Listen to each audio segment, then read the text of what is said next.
संभल जाइए, नहीं तो इस देश को बर्बाद करने में नरेंद्र मोदी जी 1 मिनट का कसर नहीं छोड़ेंगे। इसको ऐसे उखाड़ करके घुमा करके तरी पार फेंक देने वाले। सदन में लहंगा उठा दे रिमोट से वाले लोगों को रखिएगा तो बेटी ना पढ़ेगी ना बचेगी। आपके लिए क्या है? आपके लिए झंडा, आपके लिए द्वेष, आपके लिए तिरस्कार, आपके लिए भाईचारों में फूट, यही रखा गया आपके लिए? अरे संभल जाइए, नहीं तो इस देश को बर्बाद करने में नरेंद्र मोदी जी 1 मिनट का कसर नहीं छोड़ेंगे। जो भारतीय जनता पार्टी की देश को तोड़ने की सरकार है, लोकतंत्र की गला घोंटने वाली सरकार है, इसको ऐसे उखाड़ करके घुमा करके तरी पार फेंक देने वाली। और देखिए और इस सच्चाई को जानिए, ये जो भारतीय जनता पार्टी जो जनसभाओं में करता था, आजकल वो लोकतंत्र में के मंदिरों में खुलेआम कर रहा है। सदन में लहंगा उठा दे रिमोट से वाले लोगों को रखिएगा तो बेटी ना पढ़ेगी ना बचेगी। आप लोग 80 करोड़ भारत के जनता को गरीब किया है। उन्होंने एक ही नंबर से 6 लाख 7 लाख लोगों का, मरे हुए लोगों का रजिस्ट्रेशन हो रहा था, उसका लाभ ले रहे थे नरेंद्र मोदी और भारतीय जनता पार्टी की सरकार। मैं उसको सदन नहीं मान सकता, मैं तो उसे 5 स्टार होटल समझ रहा हूं। यह भी सवाल पूछ लिया कीजिएगा कि उनका विकास कहां गया। अमित शाह के बेटे के लिए बीसीसीआई का जो है वो नियम को चेंज कर दिया जाता है और उनको अध्यक्ष बना दिया जाता है। विपक्षी दलों का कहना है कि किसी भी सूरत में नरेंद्र मोदी को प्रधानमंत्री हम लोग बनने नहीं देंगे, ना ही वो प्रधानमंत्री बनेंगे।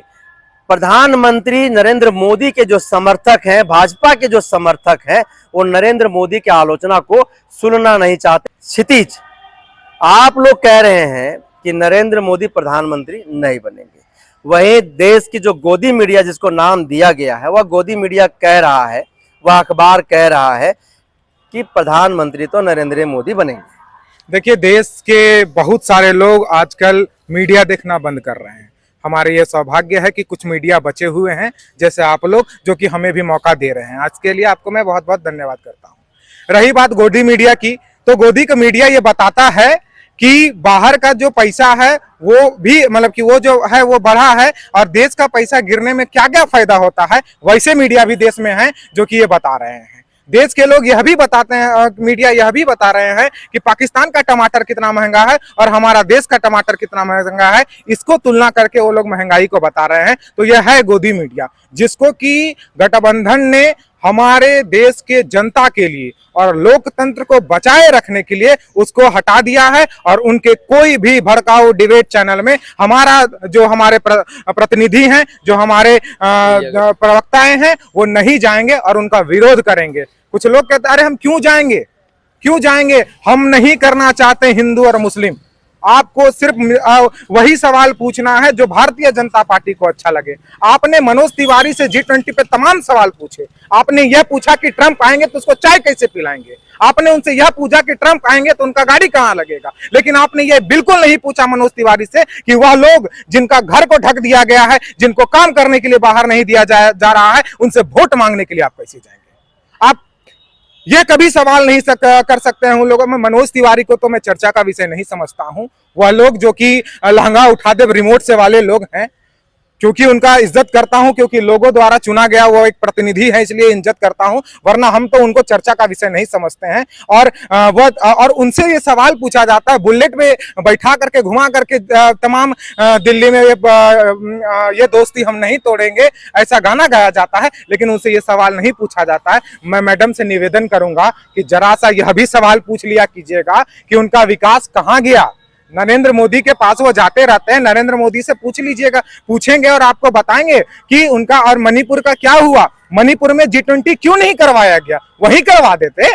दिल्ली में क्यों करवा दिए आप, मणिपुर का क्यों नहीं दिखाया गया लोगों को, मणिपुर भी दिखाए होते। भारतीय जनता पार्टी के एक सांसद के द्वारा जिस तरीके से अभद्र शब्दों का प्रयोग किया गया, उस भरे सदन में, लोकतंत्र के मंदिर में जिस तरीके से दूसरे सांसद को, एक समुदाय को जिस तरीके से गाली गलौज किया गया, उसको किस तरीके से देखते हैं और उस सांसद को क्या सजा होनी चाहिए। देखिए, ये भारतीय जनता पार्टी का सबका साथ और सबका विकास है जो कि सदन में दिखा। और दूसरी बात, मैं उसको सदन नहीं मान सकता, मैं तो उसे 5 स्टार होटल समझ रहा हूं पहले तो।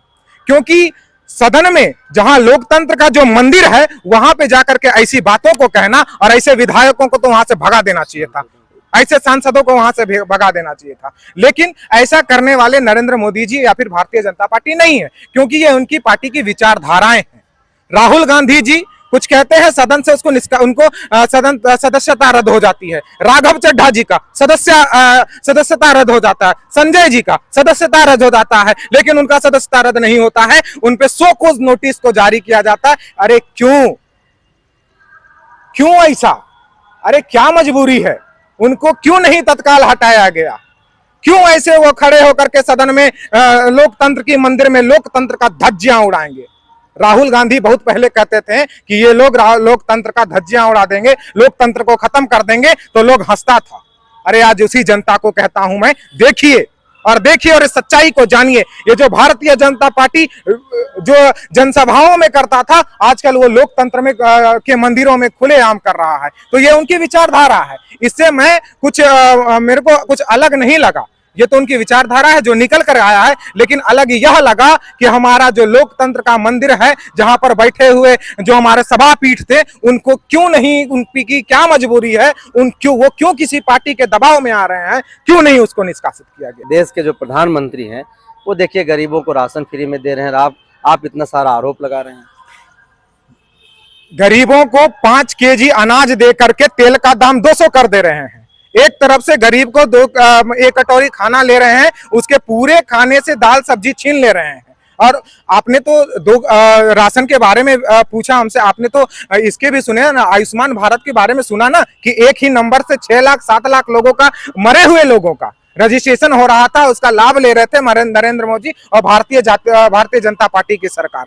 आप लोग 80 करोड़ भारत के जनता को गरीब किया है वो नरेंद्र मोदी की सरकार ने, और इसीलिए उनको राशन बांटने की आवश्यकता पड़ रही है। हमारी सरकार में भी राशन बांटी जाती थी, कांग्रेस सरकार में भी राशन बांटी जाती थी, लेकिन हम लोग ढिंढोरा नहीं पीटते थे। कांग्रेस की सरकार और तमाम विपक्षी सरकार ढिंढोरा नहीं पीटते चलती थी। लेकिन ये कुछ भी करेंगे, इनका मार्केटिंग करना इनका आदत है, तो करना चाहिए। लेकिन यह सच्चाई है कि देश के 80 करोड़ लोगों को भारतीय जनता पार्टी ने गरीब किया है और उन्हें 5 किलो अनाज तक ही सीमित कर दिया गया है। नरेंद्र मोदी के जो प्रशंसक हैं, जो उनको चाहने वाले हैं, भाजपा के लोग जो हैं, चाहने वाले लोग हैं, वो उनकी आलोचना सुनना पसंद नहीं करते। इस पर क्या कहेंगे? उनके आंख पर पट्टी बंधा हुआ है, जो कि भाजपा सरकार ने बांध दिया है, और धीरे धीरे सभी लोगों का आंख का पट्टी को खोलने का कार्य ये गठबंधन की सरकार कर रही है। और देश का आधा से अधिक लोगों का आंख के पट्टी जो उनके पक्ष में थे, उनका पट्टी खुल गया है। कुछ लोग हैं जो उनके विचारधारों से उनको बंद करके रखा गया। मैं उन लोगों से पूछता हूं कि अमित शाह के बेटे के लिए बीसीसीआई का जो है वो नियम को चेंज कर दिया जाता है और उनको अध्यक्ष बना दिया जाता है। शिक्षा मंत्री नीट का जो प्रक्रिया है उसको चेंज कर देते हैं। क्यों? क्योंकि उनकी बेटी को एडमिशन नहीं मिल रहा था। आपके लिए क्या है? आपके लिए झंडा, आपके लिए द्वेष, आपके लिए तिरस्कार, आपके लिए भाईचारों में फूट, यही रखा गया आपके लिए? अरे संभल जाइए, नहीं तो इस देश को बर्बाद करने में नरेंद्र मोदी जी 1 मिनट का कसर नहीं छोड़ेंगे। आप बर्बाद करने की बात कर रहे हैं और इस बार सदन में महिलाओं को उन्होंने आरक्षण दे दिया। किस महिलाओं को आरक्षण दिया आपने? उन्होंने महिला को आरक्षण दिया है, लेकिन कब? हम तो स्वागत कर रहे थे, लेकिन कब? 2029 में भी होगा कि नहीं, इसका भी वो नहीं है। 2024 में क्यों नहीं? और आरक्षण में भी क्यों नहीं लोगों को आरक्षण दिया गया है कि जो गरीब तबके की महिलाएं थे, जो वंचित रह गई हैं, उनको क्यों नहीं विशेष आरक्षण दिया गया? यहाँ तो ये तो पूंजीपतियों के लिए है। अडानी अंबानी के घर की महिलाएं अब जो है सदन में बैठेंगी। यही बीजेपी का जो चाल था वो चले हैं। फिर इस पर क्या कहेंगे? आरजेडी के सांसद मनोज झा ने जिस तरीके से ठाकुर को लेकर के सवाल खड़ा किया, जो देखिए, ये भारतीय जनता पार्टी है, ये लगातार 2 गुटों में झगड़ा लगाने का कार्य करती है। जबकि मनोज झा ने यह सीधे माननीय मनोज झा ने कहा है कि उनका जो ये ठाकुर शब्द है उससे किसी भी जाति का को नजर में रख करके नहीं कर रहे हैं। वो हमें, अरे वो मनोज झा और ये राष्ट्रीय जनता दल की पार्टी की नीति और विचारधारा, लालू प्रसाद की विचारधारा है कि एक ब्राह्मण उठ करके कहता है कि ब्राह्मणवाद को खत्म करो, एक ब्राह्मण उठ करके कहता है कि समाजवादी विचारधारा को खत्म करो, और जो गरीब हैं, जो सही में हकदार हैं, उनको हक दो। एक बहुत ही डायलॉग फेमस हुआ था कि राजा का बेटा राजा नहीं बनेगा, राजा वही बनेगा जो हकदार है। और इसी बात को मनोज झा ने कहा था। बाकी लोगों को जितना उछालना है उछाल ले, आप अपनी विचारधाराओं को रोड पर दिखाइए और सबके सामने ढोंग कीजिए, इससे कोई फर्क नहीं पड़ने वाला। देश का जनता इस चीज को समझता है और इंडिया सरकार को इस बार पूर्ण बहुमत के साथ इस देश में लाने का कार्य देश की जनता करेगी। और ये जो एनडीए सरकार है, ये जो लूट की सरकार है, ये जो भारतीय जनता पार्टी की देश को तोड़ने की सरकार है, लोकतंत्र की गला घोंटने वाली सरकार है, इसको ऐसे उखाड़ करके घुमा करके तरी पार फेंक देने वाला है। अगर मनोज झा जी ने अगर किसी जाति समुदाय विशेष के ऊपर अगर टिप्पणी नहीं किया तो पटना की पूरी सड़कें आज आंदोलन से पटी हुई है, वो क्या है? आंदोलन में हमें बताइए कि कितने लोग हैं जो कि ठाकुर समाज के हैं। आंदोलन में हमें बताइए कि कितने लोग हैं कि जो नॉर्मल जनता है, वो सारे बीजेपी के टट्टू हैं, वो सारे बीजेपी के विधायक हैं, उनके लाया हुआ भीड़ है। वो दिखाना चाहते हैं कि हम भी हैं, हमको टिकट दीजिए। और वो टिकट लेने के लिए ये जो प्रदर्शन कर रहे हैं वही प्रदर्शन है। और भारतीय जनता पार्टी के मैं बता चुका हूं कि ये विचारधारा है, ये मानसिकता है कि दो गुटों में, दो लोगों में फूट डालो। ये अंग्रेज के लोग हैं ना, ये गोडसे के समर्थक है ना, तो इनका विचारधारा भी तो वैसा ही ना होगा कि फूट डालो और राज करो। तो वही फूट डालो और राज करने की विचारधारा के कारण मनोज झा की जो बातें हैं, जिसको कि क्लैरिटी के साथ मनोज झा ने वीडियो में देखिएगा कहा है कि मेरा किसी भी ठाकुर समाज से इस बात का लेना देना नहीं है। मैं एक कविता को कोट करता, अब तो आप जिस लेखक ने उस कविता को लिखा उसको भी बोलिए, हटवा दीजिए सिलेबस से उस कविता को, हटा दीजिए उस कविता को, आप कहिए उसको। तो उन्होंने ये क्लियर किया है, उन्होंने खुद को ठाकुर कहा है। उन्होंने कहा कि वो ठाकुर हम भी हो सकते हैं अगर हम किसी छोटे समुदाय के कुछ दबे कुचले लोगों को आगे नहीं आने देंगे। तो वो अपने आप को भी ठाकुर कर रहे हैं। मैं भी खुद को कह रहा हूं कि मैं भी वो ठाकुर हूं। आप भाजपा और नरेंद्र मोदी पर ये तमाम इतने सारे आरोप आपने जड़ दिया, लेकिन नरेंद्र मोदी और भाजपा की एक नारा है सबका साथ सबका विकास, वो नारा फिर क्या है? देखिए, सबका साथ सबका विकास बोले तो सदन में खड़ा होकर के गाली देना। सबका साथ सबका विकास हम बोले तो कि महिलाओं के साथ अपराध किया जाना, महिलाओं के साथ उन पर उनको सड़क पे नंगे दौड़ा देना, ये सबका साथ सबका विकास है। सबका साथ सबका विकास यह भी है कि टेनी मिश्रा का बेटा धुत होकर के नशे में गरीबों के ऊपर, किसानों के ऊपर गाड़ी चढ़ा देता है।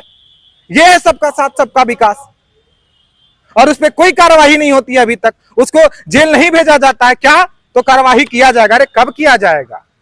महिलाओं को आपने जो सम्मान दिया है, बृजभूषण सिंह को अंदर भेज देते, सम्मान मिल जाता, हम भी आपका समर्थन करते। जो हमारे मणिपुर में जो महिलाओं के साथ घटना किया गया, वो सारे लोगों को आप सजा दे दिए रहते, हम भी आपका समर्थन करते। ये होता महिलाओं का सम्मान। सम्मान तो है ही है। बेटी बचाओ बेटी पढ़ाओ का नारा भी दिया। बेटी बच भी रही है, बेटी पढ़ भी। आपको मैं बता चुका हूं कि बेटी पढ़ाओ बेटी बचाओ वो लाल किले पे बोला गया, नीचे उतर करके सच्चाई बेटी, उनका जो विचारधारा है ना, बेटी पढ़ाओ बेटी पटाओ, भी नरेंद्र मोदी जी ही बोले हैं, दूसरा कोई नहीं बोला है। तो वो ये उनका बात है, ये सच्चाई है उनका। और बेटी कहाँ बच रही है, बेटी कहाँ पढ़ रही है, हमको बताइए ना जरा सा। आप अगर सदन में लहंगा उठा दे रिमोट से वाले लोगों को रखिएगा तो बेटी ना पढ़ेगी ना बचेगी। बेटी वैसे नहीं पढ़ सकती है, बेटी नहीं बच सकती। कितना बेटी को पढ़ाए हैं, कितना बेटी को बचाए हैं, ये दिल पर हाथ रख करके अमित शाह भी बोल सकते हैं। आप लोग एक बात और, जो इंडिया गठबंधन विपक्ष के जो लोग हैं वो कहते हैं कि डेमोक्रेसी जो है वो खतरे में है, आप क्या कहें? देखिए, डेमोक्रेसी खतरे में है, वही बात हुआ ना कि अभी देखिए सदन में कैसे लोग चिल्ला रहे हैं। नया सदन का निर्माण इसीलिए किया गया है कि भारतीय जनता पार्टी का नेता खड़ा होगा, उसको जो मन में आएगा वो कहेगा। भारतीय जनता पार्टी का नेता खड़ा होगा, उसका दिमाग में जो बात आ गया वो बोलेगा। क्यों? क्योंकि भारतीय जनता पार्टी का सदन है, वो वही सोच रहा है। मीडिया वाले जो हमारे मीडिया बंधु हैं, उन पर तमाम तरह का दबाव डाल दिया जाएगा कि नहीं, तुमसे वही सवाल आप बोलिए जो हम आपसे कहेंगे, जो हमको अच्छा लगेगा।